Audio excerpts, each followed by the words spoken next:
Alright. Alright, NCT zone में आपका स्वागत है। देखिए, आज हम बात करने वाले हैं जो हमारा डॉक्टर हरि सिंह गौर विश्वविद्यालय सागर में पड़ता है हमारा कॉलेज। इसके एलिजिबिलिटी क्राइटेरिया के बारे में बात करेंगे। ठीक है, और ये प्लेलिस्ट में सेंट्रल यूनिवर्सिटी में मैं इसे ऐड कर दूंगा। प्लेलिस्ट में आप इसे और भी आप चाहो तो उस प्लेलिस्ट को फॉलो कर सकते हो। जैसे मैंने आईआईटी सीरीज लॉन्च किया था, उसमें सारे आईआईटी को कवर किया था। फिर मैंने एनआईटी भी कवर कर लिया और अब सेंट्रल यूनिवर्सिटी भी कवर कर ही दूंगा। देखिए, इसमें एलिजिबिलिटी आप लोगों को पता चलेगा। ठीक है, तो आप आइए देखते हैं। ये 2026 के लिए एक्सपेक्टेड है। ये बेस्ड ऑन 25 के अकॉर्डिंग है, यानी कि 2025 में जो हमारा था एलिजिबिलिटी, उसके बेसिस पे है। पहले आप लोग समझ लीजिए कि ये आईटेप होता क्या है। तो इंटीग्रेटेड टीचर एजुकेशन प्रोग्राम है। ठीक है, ये पाथवे की बात करें तो क्लास 12 आपको क्वालिफाई करना जरूरी है। क्लास 12 में कम से कम 50% तो लाना, तभी आप इस कॉलेज के लिए एलिजिबल हो पाओगे। हालांकि मैं अभी आपको दिखाऊंगा भी। तो 50 से ऊपर लाना, 60 से तो कम आप ट्राई करो, 60 से ऊपर आए आपके। 75 तो वैसे रूल है ही, अगर आप जेई वगैरह तैयारी कर रहे हो तो। मैं साइंस वालों को बता रहा हूँ, बाकी 60 से ऊपर लाने की कोशिश कर देना। ठीक है, इतना हल्के में मत लेना। एनसीटी का एग्जाम देना पड़ता है। अगर आप 26 में देने वाले हो तो 26 का आपको देना पड़ेगा, 2026 बेसिकली। और 4 साल का ये कोर्स है आपका। आईटेप का कोर्स जो है वो 4 साल का है। 4 साल का कोर्स है, और यहाँ पे आपको सेकेंडरी स्टेज का टीचर आप लोगों को मिल जाता है सेकेंडरी स्टेज में, यानी कि आप 12th तक के बच्चों को आप पढ़ा सकते हो। बाकी बात करें, ये पहले जो 5 साल में ये बीएड का, इसमें बीएससी बीएड या बीए बीएड, जो मैं ये एक सेकंड दिखा देता हूँ। तो जो हमारे ये बीए बीएड है, बीएससी बीएड है, बीकॉम बीएड है, ये वाला। ठीक है, तो इसमें जो है पहले 5 साल लगता था, वही चीज अब आईटेप में 4 साल में हो गया है। ठीक है, यानी कि 1 साल आपका बच रहा है। Save 1 year. ठीक है, 1 साल आपका बचेगा। 1 साल।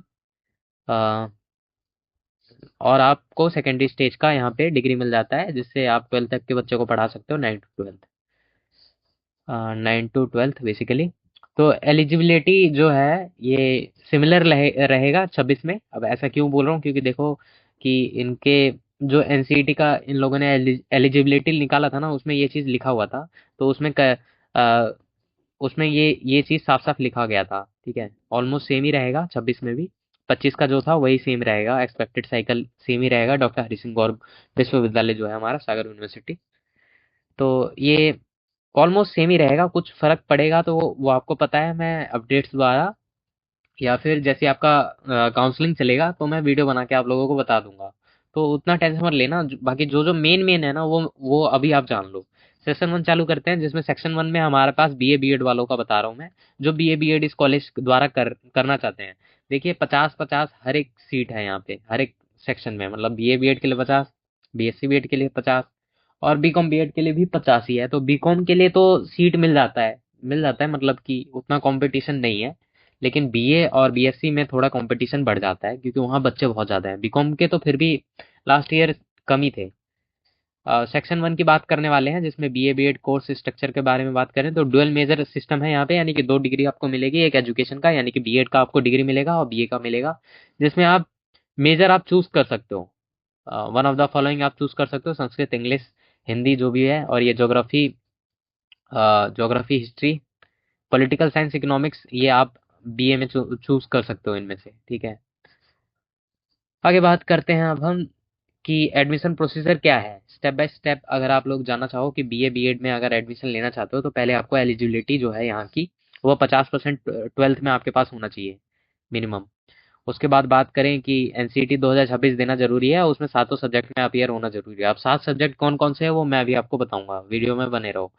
काउंसलिंग होगी, जो कि यूनिवर्सिटी लेवल पे होगी, यानी सेंट्रल यूनिवर्सिटी ही लेगा। समर्थ पोर्टल द्वारा होता है काउंसलिंग। तो ये काउंसलिंग में मैं आपके इस चैनल में हेल्प होती है। ठीक है, काउंसलिंग के लिए। ठीक है, मोस्ट प्रोबेबली काउंसलिंग में ही है मैं आपकी ज़्यादा हेल्प कर पाऊंगा, जिसमें मैं इंस्टा द्वारा या फिर टेलीग्राम द्वारा हेल्प करता हूँ बच्चों का। और एडमिशन की बात करें तो मेरिट लिस्ट बनती है, काउंसलिंग के बाद मेरिट लिस्ट बनता है और एडमिशन हो जाता है। ठीक है, और कैटेगरी रिलैक्सेशन भी मिलता है, जैसे कि अगर आप एस सी एस टी को हो तो 50% नहीं है, उससे कम है तो भी आपको यहाँ पे एलिजिबिलिटी आपका फुलफिल हो जाता है। एस सी एस टी वालों का 5% का रिलैक्सेशन मिलता है, जो कि मैं जब ये आएगा तब मैं आपको दिखाऊंगा। मतलब जब ऑफिशियली आ जाएगा तब मैं आपको ऑफिशियल नोटिस आपको दिखाऊंगा, जो कि वेबसाइट पे आ जाता है, इनके ऑफिशियल वेबसाइट पे। अभी आप बस इतना समझ लो कि कम से कम इतना तो लाना ही है, इससे ऊपर ही लाना, मतलब मैं तो आपको 60 बोल रहा हूँ कि 60 से ऊपर लाओ, ताकि कोई इन फ्यूचर में कोई दिक्कत ना आए। अब इन फ्यूचर क्या क्या चेंजेस होंगे वो भी मैं आपको बताऊंगा। देखो अब सेक्शन 2 की बात कर लेते हैं, जिसमें बीकॉम बीएड वालों का है। तो बीकॉम के बहुत कम बच्चे होते हैं, ज्यादा ज्यादा नहीं होते, लेकिन इस कॉलेज में बहुत सारे बच्चे अप्लाई करते हैं बीकॉम में, ठीक है। इस कॉलेज में तो लास्ट ईयर बहुत बच्चों ने किया था, मैंने जहां तक डेटा पढ़ा है उसके अकॉर्डिंग बता रहा हूँ आप लोगों को। तो यहाँ की एलिजिबिलिटी की बात करें तो सेम है कि क्लास 12th में आपका 50% तो कम से कम होना चाहिए क्लास 12th में। और कंपलसरी सब्जेक्ट में आप चाहो तो कॉमर्स, बिजनेस स्टडी, इकोनॉमिक्स और अकाउंटेंसी, ये आपके पास कंपलसरी होना चाहिए 12th में, ठीक है, 12th में एज वेल एज एनसीटी में भी। अब इसमें सब्जेक्ट मैपिंग होती है किस तरीके से, मैं आपको बता देता हूँ। तो सातों सब्जेक्ट आपका मैंडेटरी है, आप ईयर होना जरूरी है। जो आप एनसीटी का एग्जाम दोगे उसमें 7 सब्जेक्ट होते हैं, कौन कौन से होते हैं अभी मैं बताऊंगा आप लोगों को। तो 7 सब्जेक्ट में अपियर होना जरूरी है, मतलब आपको अटेम्प्ट करने हैं, ठीक है, कम से कम अटेम्प्ट कर देना है। आगे देखते हैं। तो बीकॉम बीएड का जो सब डोमेन का मैपिंग होता है वो किस तरीके से होता है, देखिए क्लास 12th में आपके पास अकाउंटेंसी होना जरूरी है। साथ ही साथ में एनसीटी का पेपर जब आप दे रहे हो उसमें भी अकाउंट लेना जरूरी है, अकाउंटेंसी, ठीक है, ये सब्जेक्ट। बिजनेस स्टडी आपका एनसीटी में भी होना चाहिए। जो आप बेसिकली एनसीटी का फॉर्म जब निकलता है तो उसमें सब्जेक्ट चूज करना पड़ता है, 7 सब्जेक्ट चूज करने होते हैं, जिसमें से 2 तो मैंडेटरी रहता है, वो मैं बताऊंगा अभी आप लोगों को। तो उसमें अगर आपके 12th में बिजनेस स्टडी था तो आपके पास एनसीटी में भी होना चाहिए। इकोनॉमिक्स में तो एनसीटी के एग्जाम में इको हो या फिर बिजनेस इको हो, दोनों में से कोई भी चल जाएगा, यहाँ पे ऑप्शन मिल जाता है इकोनॉमिक्स के लिए। और मस्ट मैच, 12th में जो आपका सब्जेक्ट था उससे मैच होना जरूरी है बहुत ज्यादा, ठीक है, एग्जैक्टली वो सेम होना चाहिए। हाँ, मुझे याद आ रहा है डीयू का, तो डीयू में ये है कि सब्जेक्ट मैपिंग ये बहुत ज्यादा डीयू में चलता है, डीयू के चीजों में। आई थिंक आप लोगों को पता होगा कि सब्जेक्ट मैपिंग क्या क्या सीन है। आपको नहीं पता तो बस इतना समझ लो कि क्लास 12th में जो आपके सब्जेक्ट थे वही सब्जेक्ट आप यहाँ पे भी लेना डोमेन सब्जेक्ट में। डोमेन में 3 डोमेन चूज करने होते हैं, तो वो 3 डोमेन कौन कौन से हैं आप यहाँ पे देख लो, ठीक है। बीकॉम के लिए वही बीएससी वाले भी समझ सकते हो अगर आप चाहो तो, बाकी मैं आपको बता दूंगा। थर्ड सेक्शन है हमारा बीएससी बीएड वालों का, ये भी सेकेंडरी स्टेज पे मिलता है, ठीक है। डिग्री यहाँ पे सेकेंडरी स्टेज का ही करवाते हैं, 9 to 12 के बच्चों को आप पढ़ा सकते हो। बीएससी बीएड का कोर्स स्ट्रक्चर की बात कर लेते हैं, तो यहाँ पे साइंस डिसिप्लिन जो है, यहाँ पे ऑप्शन में क्या क्या मिलता है, फिजिक्स मिलता है आपको, केमिस्ट्री मिलता है, मैथ मिलता है, बॉटनी मिलता है और जोलॉजी मिलता है। यानी कि यहाँ बायोलॉजी वाले एलिजिबल है यहाँ पे। अब हम देख रहे हैं आईआईटी में तो बायो वाले एलिजिबल नहीं है, सिर्फ मैथ वाले हैं। और मैथ के साथ बायो है तो मैथ है तो आप एलिजिबल हो आईआईटी में। वहीं सेंट्रल यूनिवर्सिटी में ज्यादातर बायो वाले एलिजिबल होते हैं, ज्यादातर, मतलब सेंट्रल यूनिवर्सिटी की बात कर रहा हूँ। तो ये भी हमारा सेंट्रल यूनिवर्सिटी ही है, इसलिए यहाँ पे एलिजिबल हैं बायो वाले। बीएससी में दिक्कत आती है बायो वालों का, वहाँ कहीं कहीं उनको ऑप्शन मिलता है, कहीं नहीं मिलता। अब देखो यहाँ पे ग्रुप्स में बांटा गया है। अब बीएससी बीएड एलिजिबिलिटी की बात करें तो पीसीएम और से पीसीबी, यानी आपके पास पीसीएम है या पीसीबी है, ये हो सकता है आपके पास दोनों, ये भी हो सकता है। तो आपको कोई दिक्कत नहीं होगा, आप दोनों के ग्रुप में जा सकते हो।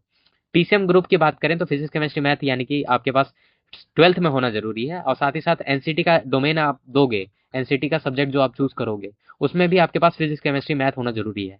वहीं सेकंड ग्रुप जो है हमारा सीबीजेड, यानी कि फिजिक्स केमिस्ट्री और बायोलॉजी, ये जो ग्रुप है इसमें आपके पास 12th में भी ये चीज होना चाहिए, साथ ही साथ वो आपके एनसीटी के एग्जाम में भी होना चाहिए। जनरल की बात करें जो 50% एग्रीगेट आपके होने चाहिए हर एक सब्जेक्ट में, देख लेना, ठीक है, एग्रीगेट की बात की गई है यहाँ पे। तो 50% इन तीनों में लाने की कोशिश कर लेना आप लोग। और बात करें कि टीचिंग एप्टीट्यूड और जनरल टेस्ट, ये तो कंपलसरी होता है, ये दोनों ग्रुप के लिए है। साथ ही साथ आर्ट्स और कॉमर्स दोनों, सबके पास ये होना जरूरी है। ये 2 सब्जेक्ट ऐसे हैं जो सबके पास होने जरूरी हैं, ठीक है। बीएससी में आपको यहाँ पे सातों सब्जेक्ट आपको दिख गए होंगे, मतलब 5 तो दिख गए, बाकी 2 जो हैं वो हमारे लैंग्वेज है। अब कौन कौन से हैं मैं आपको दिखा दूंगा। अ, एक सेकेंड बस, ये देखो। तो आपका डोमेन 1 आप चूज कर लो। मैं साइंस का बता देता हूँ क्योंकि मैं साइंस बैकग्राउंड से हूँ, इसलिए आप अपना समझ सकते हो, बाकी मैंने एग्जांपल भी दिया है यहाँ पे, फिर भी मैं कॉमर्स का बता दूंगा। साइंस में देखो आपने 3 डोमेन चूज कर लिया, फिजिक्स केमिस्ट्री मैथ, हो सकता है किसी का फिजिक्स केमिस्ट्री और बायो हो। 3 डोमेन हो गया आपका, ये तीनों, ठीक है, 3 डोमेन हो गए। साथ ही साथ आपका टीचिंग एप्टीट्यूड, ये तो कंपलसरी है, इसमें चॉइस नहीं मिल रहा आप लोगों को। यहाँ पे जनरल टेस्ट आपके पास होना जरूरी है, ये तो कंपलसरी है। वहीं लैंग्वेज 1 और लैंग्वेज 2 आप चूज कर सकते हो। लैंग्वेज 1 आप हिंदी ले लो, इंग्लिश ले लो। वहीं लैंग्वेज 2 आप जो मर्जी वो ले लो, बस वो लैंग्वेज 1 से अलग होना चाहिए, ठीक है। यानी कि 2 लैंग्वेज आपको लेना जरूरी है। तो यहाँ आपके सातों सब्जेक्ट कवर हो जाते हैं, ठीक है। तो इसका मतलब 7 सब्जेक्ट जो है फीस स्ट्रक्चर आप यहाँ पे 7 सब्जेक्ट एनसीटी का स्ट्रक्चर आप लोगों को समझ आ गया होगा। जो 7 सब्जेक्ट है ये मैंने साइंस का बता दिया। अब अगर आप बाकी दूसरे बैकग्राउंड से हो तो आप बस इतना समझो कि आपका डोमेन बस चेंज होगा। जो ये 3 डोमेन है ना, डोमेन 1, 2 और 3, ये बस चेंज होगा। इसमें मैंने फिजिक्स केमिस्ट्री मैथ बोला, फिजिक्स केमिस्ट्री बायो बोला, ठीक है। बाकी ये सारी चीजें तो सेम है। जो जनरल टेस्ट है ये तो सेम रहेगा, सबके पास रहेगा। टीचिंग एप्टीट्यूड भी सबके पास रहेगा। लैंग्वेज 1 और लैंग्वेज 2 ये भी सबके पास रहेगा, सबको चूज करना पड़ेगा। लेकिन जो डोमेन है ये आपके 12th के बेसिस पे होगा। 12th में आपके पास जो था वो आप चूज कर लेना, बेटर बेटर रहेगा। क्योंकि डोमेन ही लेना, मतलब कि आपका डोमेन किस बैकग्राउंड से हो आप, ये इससे पता चल जाएगा, ठीक है। आर्ट्स वाले तो बेसिकली क्या लेंगे, वही हिस्ट्री लेंगे, पोल साइंस लेंगे, जो भी लेना होगा वो लेंगे। आर्ट्स वाले इको भी ले सकते हैं। और कॉमर्स वाले क्या क्या लेंगे वो मैंने आप लोगों को यहाँ पीपीटी में ही दिखा दिया था। फिलहाल एक और बार दिखा देता हूँ बैक जाके। एक सेकंड, बैक जा रहे हैं हम। मैं आप लोगों को दिखा देता हूँ। ये देखो 3 डोमेन जो चूज करने हैं वो मैंने आपको यहाँ दिखा दिए।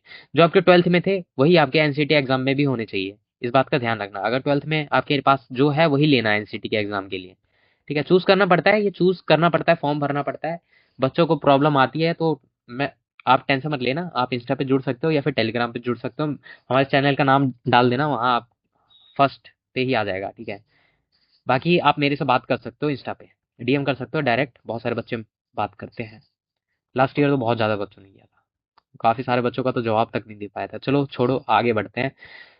अब एक्सपेक्टेड बता देते हैं रिजर्वेशन पॉलिसी का। तो ओबीसी एनसीएल का डेट जो होना चाहिए वो उसका बहुत इंपॉर्टेंट है, डेट की। तो डेट का देखो कि 2026 में, 1 अप्रैल 2026, इसके इस या इस डेट के बाद का बना होना चाहिए। वही ईडब्ल्यूएस का भी यही डेट होता है, ठीक है। 10% रिलैक्सेशन मिलता है यहाँ के। और यहाँ पे एससी एसटी का कोई डेट नहीं होता, यानी कि इनका सर्टिफिकेट चल जाता है। पीडब्ल्यूडी का ऑथोराइज्ड होना चाहिए, ठीक है। वहाँ पे आप लोगों को पीडब्ल्यूडी वाले बच्चे के पास होगा। तो इसका मुझे उतना नॉलेज नहीं है पर आपको पता होगा, ठीक है। तो ओबीसी एनसीएल का बता दिया मैंने। एससी एसटी का तो कोई डेट जरूरी नहीं है कि इस डेट का सर्टिफिकेट बना होना चाहिए। वहीं ओबीसी एनसीएल और ईडब्ल्यूएस का डेट मैंडेटरी है कि डेट इसी डेट का होना चाहिए, या इस डेट के बाद का, ऐसा कुछ बोलते हैं ये लोग। अगर आप मेरी किसी भी प्लेलिस्ट को फॉलो किए हो तो आपको ये चीज पूरी डिटेल में बता चुका हूं मैं।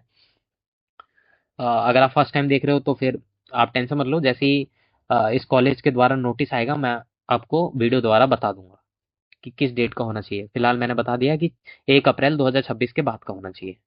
इतना बस समझ लो। ये दोनों के लिए बता रहा हूँ, ओबीसी एनसीएल और ईडब्ल्यूएस। तो अभी आप सर्टिफिकेट आपके पास है तो सही है, बाकी अप्रैल के बाद बनवा लेना। अप्रैल के महीने में बेसिकली 2026 के एक्सपेक्टेड चेंजेस जो होने वाले हैं 2026 में, ये मैं अपने पॉइंट ऑफ व्यू के अकॉर्डिंग बता रहा हूँ, ठीक है। अब देखो कि यहाँ पे जो है नॉर्मलाइजेशन बहुत बेटर हो जाएगा, बहुत अच्छे से होगा। इस बार अच्छे से होगा। पिछली बार बहुत दिक्कत हुई थी, परसेंटाइल आया था, उसके बाद नॉर्मलाइज आया, दिक्कत हुआ था और कॉलेज को भी एडमिशन लेने में। इस बार नहीं होने वाला, मुझे लग रहा है ये सॉल्व हो जाएगा नॉर्मलाइजेशन वाला चीज। यूनिवर्सिटी जो है इस बार ऐड होगी। आप लोगों को न्यूज में मिल रहा होगा कि न्यूज में आ रहा है कि बिहार के भी कुछ कॉलेजेस ऐड हो रहे हैं। असम के तो लास्ट ईयर बहुत हो गए थे। तो असम में सीटें बहुत बच भी गई थी और एडमिशन सबका हो भी गया था। सीट कैपेसिटी भी बढ़ सकती है, ये इनटेक हो सकता है बढ़ेगा, क्योंकि कॉलेज यूनिवर्सिटी अगर ऐड होगा तो इनटेक भी बढ़ जाएगा।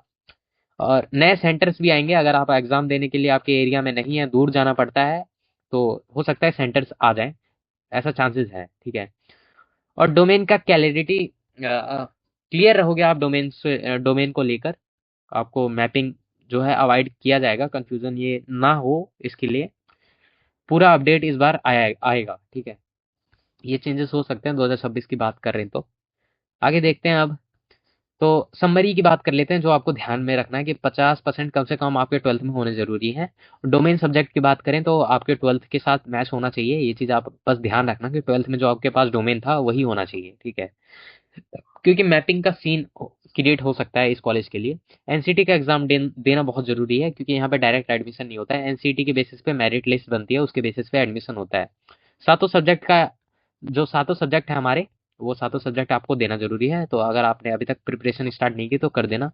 हो सकता है कि मैं इस वीडियो को अभी अपलोड कर दूं, या फिर देखते हैं कब ये अपलोड हो रहा है। हो सकता है आप प्रिपेयर कर चुके हो ऑलरेडी, फिर भी ट्राई करूंगा जल्दी अपलोड कर दूं। आगे देखते हैं अब। तो ऑलराइट, फिर यहीं तक था ये वीडियो। धन्यवाद आपका वीडियो देखने के लिए। कोई भी डाउट अगर रह गया हो तो कमेंट कर देना। बाकी इंस्टा पे मुझे मैसेज कर सकते हो, कोई भी किसी भी एनसीटी से रिलेटेड कोई भी क्वेरी हो मैं आपकी सॉल्व कर दूंगा। ठीक है। हो सके तो सब्सक्राइब भी कर दे।